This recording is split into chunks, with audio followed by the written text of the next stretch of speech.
hunting over P2 food plot. So P2 food plot was right in front of me. Up on the hill is P3 food plot.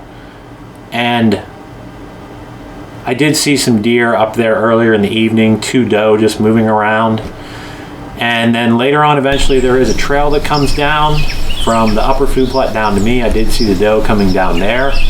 When it got into the food plot in front of me, it was behind branches because I just have 2 shooting lanes. I have the one like out to the left a little bit, and then the one area out to the right where I can shoot. And I prefer that. I'd rather be hidden than have the option of shooting everywhere and possibly have the deer seeing me.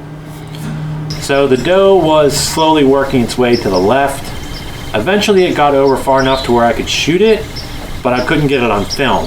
So I realized that if I shifted the camera over, that I could then get a shot at it. So I got all set up and ready to shoot, and of course at that point in time, the doe went from broadside to quartering away too much, so I had to wait a little bit longer. Finally it did get back broadside again, and I got aimed at it, and I was too excited. I was all over the place. I was wiggling around like Call of Duty.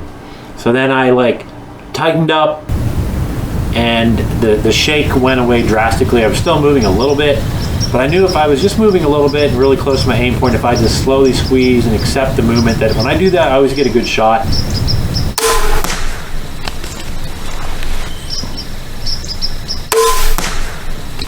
So I did that, I shot, and you'll see that the deer didn't even move until the arrow was maybe 15 yards away from it, but it did drop some.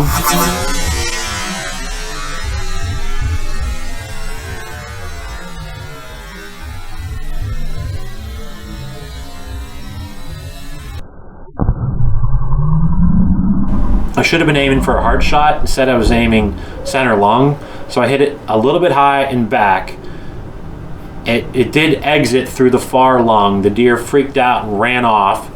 And 11 seconds later I heard it fall and crash, and I assumed it was there, but just to be safe, I got down, went up to the house, got my dad, came back down, got the arrow. We couldn't find any blood, but we knew the direction where the animal went and kind of where it went into the brush. And then we heard some coyotes.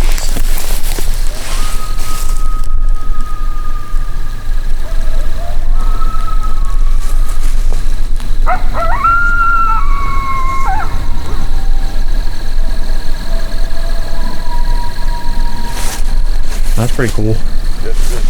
Oh, here's a trail. Huh? Here's a trail. Geez, that one's right by Ray's house. Yeah. So I looked around at a few different deer trails, and at one point I was messing around with the focus on the camera, and I looked up and the deer was right there, and it scared the crap out of me because it was right there.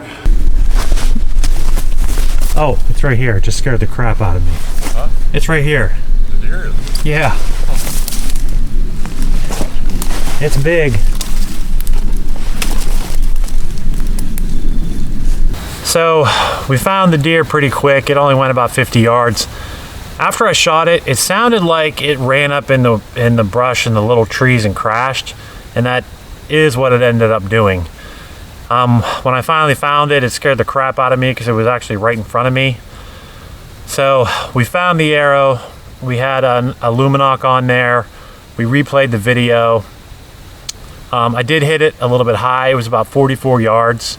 So maybe the deer did have enough time to duck down a little bit.